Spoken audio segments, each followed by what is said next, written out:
Kathy and James. How Kathy ruined her life as a result of her degenerate choices. Kathy and I have been married for 6 years, and I thought we were a happy couple. I loved her dearly with all my heart and soul. After all, she was the most wonderful woman I had ever met. Kathy and I first crossed paths at a guitar class. She was the kind of woman who attracted a lot of male attention due to her beauty. Needless to say, I was one of her admirers, but being an introvert, I never had the guts to ask her out. If it wasn't for Kathy, who made the first move and approached me, my life might have taken a different course. I was quite skilled at playing the guitar, and she was a newbie at the music house. I vividly remember the day when Kathy first approached me. I was engrossed in practicing my new notes when someone tapped me from behind saying, "Hey, John. It's Kathy." She needed help with her music lessons, and she came to me for assistance. That was the beginning of a 2-year relationship. During our courtship, we were both working individuals, but after marriage, Kathy decided to quit her job and pursue a career in music. I worked in a corporate office, so I didn't initially see any financial challenges with Kathy's decision. My salary was enough to support our lifestyle for both of us. Little did I realize that I was becoming her financial support system. Kathy had expensive tastes in clothing, perfumes, and more. I obliged all her demands as a good husband. As I mentioned earlier, Kathy is a social and extroverted person who makes friends easily, while I struggle to make friends quickly. To be honest, I adore her for her friendliness and her ability to bond so well with all my friends. Even while I was still struggling to get comfortable with hers, I would have never found out the truth or even doubted her if I hadn't seen those unsettling conversations she had with my friends about a month ago. It all started when my laptop unexpectedly crashed while I was in the middle of something important.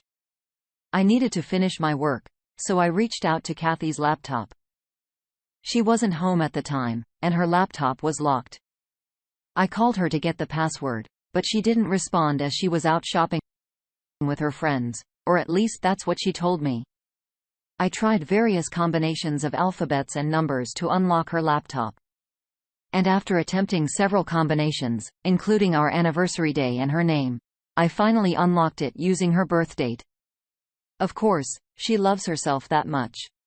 When I logged into the laptop, I noticed that the browsers were open, but I didn't bother to check the minimized windows. I focused on my work. However, as I was busy, I noticed several notifications popping up in one of the tabs. It was WhatsApp. She had been logged into her WhatsApp through her laptop and left it open. After completing my work, as I was about to shut down the laptop, something inside me told me to click on it. I felt a bit creepy for looking at my wife's WhatsApp conversation, but curiosity got the better of me. She wasn't answering my calls, and she was actively chatting on WhatsApp. So I clicked on the WhatsApp tab hesitantly. As I looked at her messages, I experienced a gut-wrenching revelation. It was true. She was online and chatting with someone. The initial conversations seemed innocent, indicating that she had just left the place of the person she was talking to, and they were already missing each other. This discovery shook my world to its core. I clicked on the profile picture and my shock knew no bounds. It was my friend, Tony. I just shook my head in disbelief. Kathy was cheating on me with Tony. I scrolled further, delving into the darkness of the life Kathy was leading. I found myself drowning in her flirtatious exchanges with her affair partner, leaving me grappling with a profound sense of betrayal and shattered trust. I was partially correct. Kathy was cheating on me, but not only with Tony. I discovered that she had flings and one-night stands with many of my friends. I was overwhelmed with anger and disbelief. How could I not have known? I went into autopilot mode and quickly printed out all the chat conversations she had with her lovers. I didn't know how to confront her about this. In the 6 years of our marriage, we had barely had an argument. She was just so adorable that I never said no to anything. I saw her referring to me as a puppet in one of the conversations with her affair partner. My world, which had revolved around her, crumbled into pieces after seeing those explicit chats and compromising pictures. I decided to track her WhatsApp messages to get more insight. I learned that after leaving her lover's house, she messaged her girlfriend to go shopping. I was torn between wanting to run away and bury myself somewhere, never to see her face again, and the burning desire to understand why she had cheated on me despite everything I had done for her.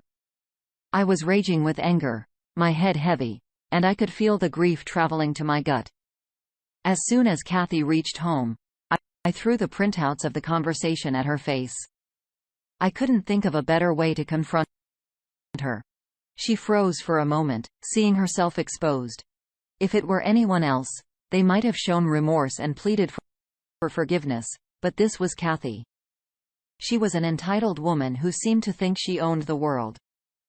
Instead of feeling guilty for her actions, she just became defensive. She accused me of invading her privacy, shouting, "How dare you log into my laptop and check my messages?" I lost my mind at that point. It was the first time I had ever yelled at her, and I asked her firmly to explain her infidelity. She kept insisting it was just for fun, and I couldn't believe what I was hearing. "Do you sleep with half a dozen men that I know for fun?" I asked her. I made it clear that I couldn't live with her anymore and that I was divorcing her. When I spelled out the word divorce, she turned pale. Until then, she had been fighting back, confident that she could get away with her actions. But now she got a reality check when I asked her to pack her things and leave. She could have never imagined that I would ask her to do so, given how deeply in love I had been with her.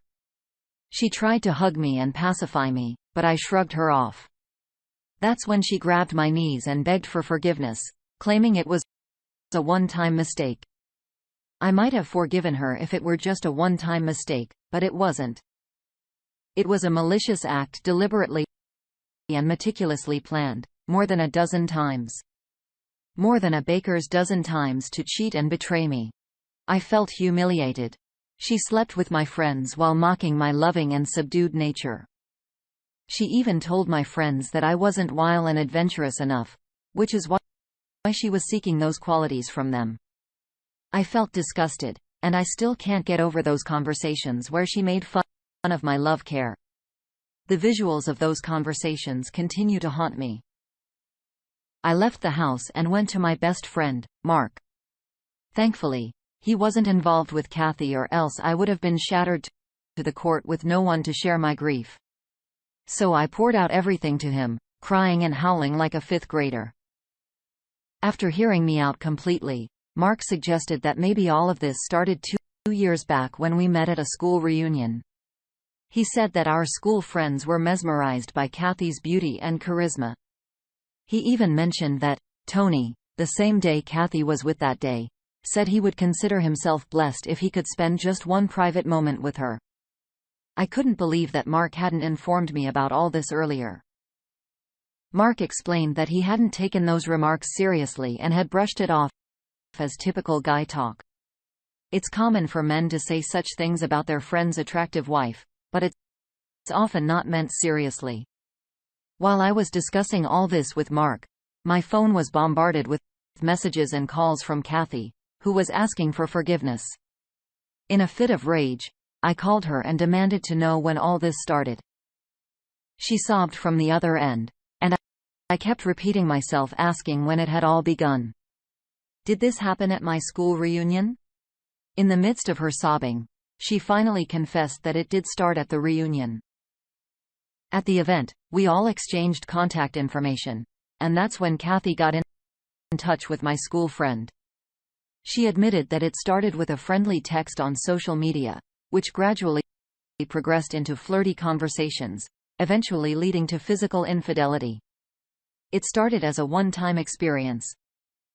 But she loved the thrill and continued to betray me. She had a physical relationship with at least 6 of my friends, and many other men. I spent the next week at my friend's house, getting my STD tests done, and hiring a lawyer. I sent the divorce papers to her through my lawyer and the official notice to vacate my home. I don't want to see her face ever again. It's been a month since that fateful day, and I'm still not able to come to terms with the fact that she was cheating on me for the last 2 years. I feel like such a fool for never doubting her intentions. All I want is for this pain to be over so that I can move on with my life. Right now, I feel clueless and directionless.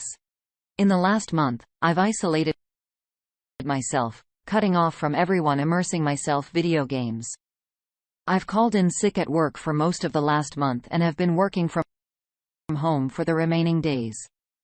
I just don't want to meet anyone. My divorce is going to be settled next week, and I'm feeling relieved to finally be released from the clutches of my ex-wife. After I left the house and stayed at Mark's place for a week, Kathy continued to live in our home. She refused to accept the divorce, insisting that I take her affairs lightly, claiming they didn't mean anything to her. Well, you know what? They meant a lot to me. She didn't leave the house until my lawyer sent her an official notice to vacate. Until then, she held on to the hope that I would come back to her once my anger subsided and my love for her took over. After receiving the notice, she bombarded my phone with messages and voicemails, begging for forgiveness and a fresh start. But I turned a blind eye to all her pleas, and that's when she turned offensive. She blamed me for being cold and unadventurous, and if someone in the world deserved an award for narcissism, it had to be Kathy. She's the most selfish person I've ever come across. I don't know what I was thinking when I fell in love with her. I had to block her from everywhere because she wasn't letting me move on with my life. I've lost count of the weeks I've spent on the sofa crying and cursing my fate. Despite the court hearings, Kathy wasn't ready to divorce me. Of course, she didn't want to lose her ATM. She pleaded for us to get back together, but I was adamant about divorcing her. She didn't just cheat on me. She humiliated me and locked my love and care, and I can't forgive her for that. She claimed the right to stay in my house because we had been together for 6 years. As if that wasn't enough, she demanded a significant alimony for the divorce, asserting that it was an open marriage between us. She framed me as the one who had encouraged her to open the marriage, and later, when my insecurities took over, I wanted a divorce. What a load of nonsense. I was never in favor of open marriages. She even alleged that I was having an affair with my colleagues.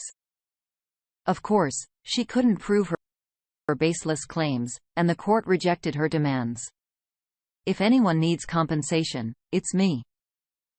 In fact, my lawyers even asked me if I wanted to claim a penalty amount, but I declined. I know she's jobless and her parents would have to bear that cost. I don't want to penalize them for their daughter's mistakes. After 6 months of mental trauma and several breakdowns, I'm relieved that it's all going to end in a few days. I got a call from my lawyer a minute ago informing me that the court is going to grant us the divorce next week. I rejoined my guitar classes and even took some certification courses that helped me get a promotion in the financial year. After the divorce, Kathy continued to contact me through unknown numbers or landlines. Sometimes she pleaded with me to get back with her. Other times, she threatened me with dire consequences for leaving her. And sometimes she cursed me for her miserable life. Meanwhile, I saw my friends' Instagram stories with Kathy where she was partying and dancing with them. I decided to block all the friends with whom Kathy had cheated on me. I have no idea what she's up to. And I didn't want any reminders of that painful past. I haven't dated anyone since the divorce as I feel I'm not ready to open my heart to someone new just yet. A few weeks ago, my best friend Mark tried to set me up on a date with his colleague Molly. This was his third attempt and he didn't leave it to chance this time. He picked me up from my office and dropped me off at the cafe where I was supposed to meet Molly. Although nothing romantic came out of that meeting, I had a good conversation after a long time. Molly was a nice girl, but not someone I saw as a romantic partner. This meeting did, however, instill a spark in me to get myself another chance. I'm considering installing some dating apps to further explore my chances. I want to share that over the past year, I've had some meaningful conversations with my parents-in-law. They reached out to me to apologize for their daughter's behavior, and I appreciated their gesture. My father-in-law was quite vocal about Kathy's entitlement and how she had been pampered to the point where she felt she could do anything she wanted. It was an eye-opener for me. Kathy's younger sister, Nancy, also reached out to me and apologized for Kathy's narcissism. Nancy has been a constant source of support and motivation for me to move on with my life. She too has been a victim of Kathy's cruelty, something I wasn't aware of until recently. Nancy shared the backstory behind Kathy's entitled behavior. It turns out that Kathy was the pampered child in the family, born after several miscarriages. She even used to mock Nancy by saying their parent brought her into this world to be a playmate for Kathy. Nancy is way more mature in understanding, and I find comfort and compassion in our conversations. Besides my best friend, Mark, Nancy has been instrumental in encouraging me to give myself a second chance. Her intentions are genuine, and she genuinely wants the best for me. Lately, I've been enjoying her company, and I can't help but notice the tickly feelings I get when I'm around her. I discussed this with Mark, and he advised me to stay away from Nancy, fearing it might lead to complications with Kathy. I followed his advice and didn't speak to Nancy for a while. However, I can't deny that I miss our conversations, and she has become an important part of my life. After ghosting Nancy for 2 days, I felt hollow inside. I realized that I was developing feelings for her, and I didn't want to create any confusion. So I decided to confront her and asked her for a quick catch-up over lunch the next day. I assumed she might be angry with me for ghosting her given my past experiences with Kathy. However, Nancy surprised me by not being angry at all. In fact, she was concerned about my safety during those 2 days, which touched me deeply. During our lunch, I mustered the courage to pour out my heart and told her about my feelings. Maybe it was because I felt so comfortable around her. To my surprise, Nancy shared that she felt the same way. She also suggested that it might be just a phase, that I was taking her as a support system, and she was merely being a nice friend to help me. Her honesty and maturity instantly won me over. I decided to let these feelings take a back seat and started exploring dating apps again to meet other women. But I must admit that the peace and solace I found in Nancy were something I couldn't find with anyone else. We both tried to move on with our lives by going out with colleagues, but somehow we got stuck with each other's feelings. After a month of this experiment, we both decided to stop seeing other people and instead put in the effort to get to know each other better. We finally started talking like potential partners, and I had never been so happy and content. After talking for 2 years and officially dating for 1, we decided to get married. However, our path to marriage was not an easy one. We had to address the elephant in the room, which was Kathy. We knew the consequences of our decisions, and that Kathy would not take the news well. I learned from mutual friends that Kathy had moved on with her life and was dating other people. Nancy never discussed Kathy, except for a few initial instances when she shared her difficult childhood experiences with her. Nancy informed her parents about our relationship, and they were shocked to hear the news. Needless to say, they cautioned Nancy about Kathy's potential reaction. As we anticipated, Kathy's response was just as tumultuous as we had feared. Kathy's reaction to our relationship has been nothing short of chaotic. She broke into Nancy's house and berated her for being involved with her brother-in-law. Kathy even called me from a landline and hurled abusive threats, accusing me of trying to manipulate Nancy and her family against her. She threatened to involve the police, claiming I was manipulating her sister. Kathy vowed to ruin our lives if we proceeded with our plans to marry each other. Initially, her words did terrify me, but when she started blaming Nancy for ruining her life, I lost my patience. It was Kathy's actions that had caused so much misery for us, and it was Nancy who had provided support during those tough times. Now when things were getting better for us, Kathy was playing the victim card. Kathy's rage only reinforced my determination to marry Nancy. We both wanted to move forward with our lives and get married. Kathy had been using her parents as a last resort to cancel the wedding. She urged them to disown Nancy for choosing to marry me. Kathy accused me of brainwashing Nancy and claimed that I didn't truly love her, that I was only marrying her to get back at Kathy. In a strange way, she was partly right. 2 years ago, I couldn't have imagined loving anyone except Kathy. But now, things have changed, and I'm genuinely in love with Nancy. This love is more mature and based on mutual respect, unlike my previous relationship. In the last month, Kathy has made our lives a living hell. She's trying everything possible to stop our wedding. She's emotionally blackmailing her parents to pressure Nancy into calling off the wedding. Her parents know me well, so they haven't said anything to me directly, but they've gently asked Nancy to reconsider her decision.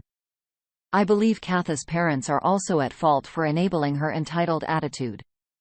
They should have supported Nancy and set Kathy straight. Nevertheless, the wedding is scheduled for this coming Sunday, and I'm fully aware that Kathy might create a ruckus at the venue. She has even threatened to vandalize the place and worse. To ensure Nancy's safety, I've arranged for extra security and provided them with pictures of Kathy. My parents have contacted Nancy's parents and asked them to keep Kathy in check, but the truth is Kathy seems beyond anyone's control. I don't know what the future holds, but I am eager to start this new chapter of my life with Nancy. The wedding turned out to be a dramatic climax just as expected. Kathy managed to gate crash at the wedding venue, sneaking into Nancy's room with a pair of scissors in an attempt to destroy her wedding dress. Fortunately, a few of Nancy's friends caught her in the act and chased her out of the room. You should never run with scissors. And before others could spot her, she had already vandalized the wedding venue. She pulled down the flower decorations and even threw water at the food items. Kathy was causing chaos with the security agents, and she was beyond anyone's control. My father decided to call the police to stop her from causing any further destruction. Her parents pleaded with the police to let her go, so they took her home, and they did not attend the wedding. Nancy was disheartened by her parents' absence at the wedding, but my father stepped in to walk her down the aisle instead. It's been a week of togetherness with Nancy, and I feel that we're truly meant for each other given everything we've gone through. Please wish me luck in the future as this chapter of my life has come to a close. Dear listener, if you have reached this far, please click on the subscribe button. It will be a great help.